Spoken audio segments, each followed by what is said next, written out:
अस्सलाम वालेकुम, कैसे हैं आप सब। तो आज हम बात करेंगे एक्सरसाइज 4A के क्वेश्चन नंबर 11 की।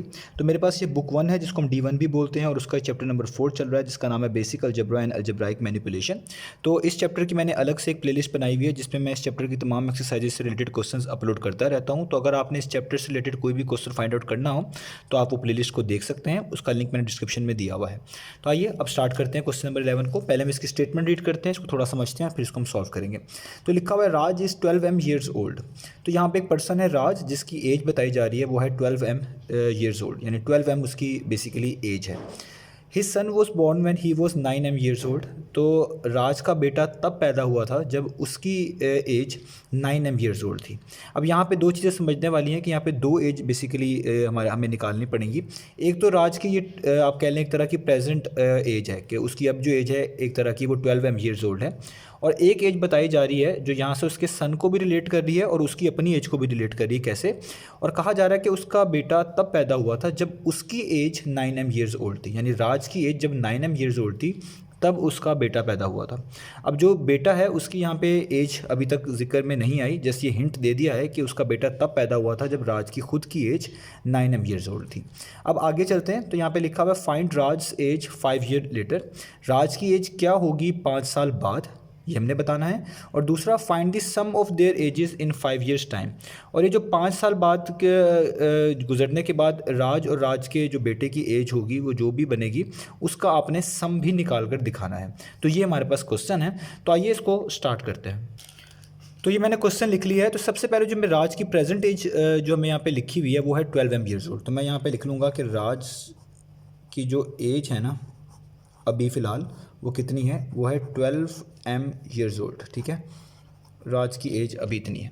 अब his son was born when he was 9 years old. उसका बेटा तब पैदा हुआ था जब राज की खुद की एज 9 ईयर्स ओल्ड थी। तो यहाँ पे हमें उसके सन की एज भी चाहिए होगी क्योंकि यहाँ पे हमने सम ऑफ देयर एजेस निकालना है। देयर एजेस का मतलब है उसकी सन की एज भी और उसकी खुद की एज का भी सम निकालना है। तो हमें सन की एज भी चाहिए। तो राज की जो सन एज है, राज की जो सन की एज है वो कितनी होगी, वो यहाँ पे लिख लेते हैं। राज सन एज विल बी, वो कितनी होगी, वो होगी जाहिर बात है जब उस वक्त राज की एज 9 ईयर्स ओल्ड थी और अब राज की एज 12 है, और बेटा तब पैदा हुआ है जब वो खुद 9 ईयर्स ओल्ड का था, और अब जो उसकी एज है 12 है। इसका मतलब है जितना गैप इन दोनों नंबर्स का होगा उतनी ही एज उसके सन की होगी, क्योंकि अब राज 12 का हो चुका है और 9 तब था जब उसका बेटा पैदा हुआ था। इसका मतलब अगर मैं इन दोनों को माइनस कर दूँ तो जितना टाइम गुजर चुका है वो उसके बेटे की एज ही होगी। तो मैं यही लिखूँगा कि राज की जो बेटे की एज होगी वो होगी 12M माइनस 9M, जो कि कितनी बन जाती है 3M ईयर्स ओल्ड। यानी राज के बेटे की एज कितनी है, वो है 3M ईयर्स ओल्ड। अब मुझे राज की एज पहले वाली जो पता है वो भी पता है और जो राज की सन की एज है वो भी पता है।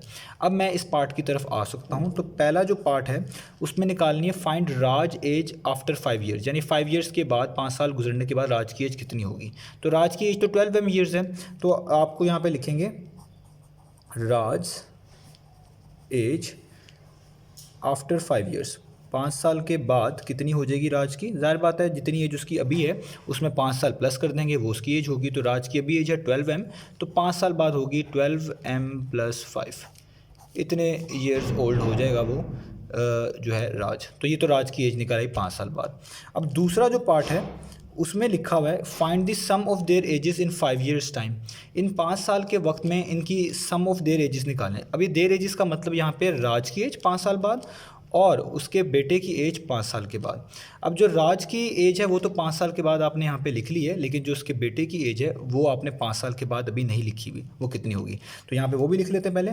तो जो राज की सन की एज है आफ्टर 5 ईयर्स, यानी 5 साल गुजरने के बाद, वो कितनी होगी वो भी लिख लेते हैं। उसकी अभी एज कितनी है 3M, तो इसके अगर 5 साल इसमें ऐड कर दें तो वो हो जाएगी 3M प्लस 5 ईयर्स। यानी ये तो आ गई राज के बेटे की एज, और राज की खुद की एज भी 5 साल बाद और राज के बेटे की एज भी 5 साल बाद हमें पता चल गई है। अब हमने जैसे उनका सम निकालना है तो वो बहुत ईजी है। अब हम यहाँ पर लिख सकते हैं सम ऑफ देयर एजेस, यानी इन सब की एजेस का सम। और ये सिर्फ वो वाली सम करना है जो कि 5 साल के टाइम को इन्वॉल्व करती है, यानी ये वाली और ये वाली जिसमें 5 साल ऐड हुए हैं।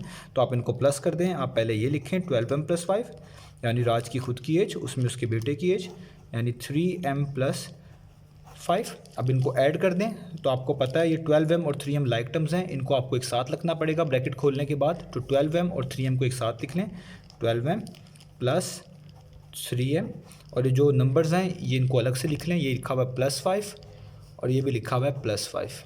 तो ये हो जाएगा 12 + 3 आपके पास कितना होता है, ये होता है 15m, तो यहाँ पे आप लिखें 15m, और 5 + 5 कितना होता है, ये होता है 10। तो ये टोटल एज जो बनी वो बनी 15m + 10 ईयर्स। ठीक है। तो ये हमारे पास बेसिकली आ गया है पार्ट नंबर 2 का आंसर, वो है 15m + 10, और जो पार्ट नंबर 1 का आंसर था वो सिंपल था, जस्ट 12m + 5। तो इस तरीके से ये वाला क्वेश्चन हमने करना था। तो ये था हमारे पास क्वेश्चन नंबर 11।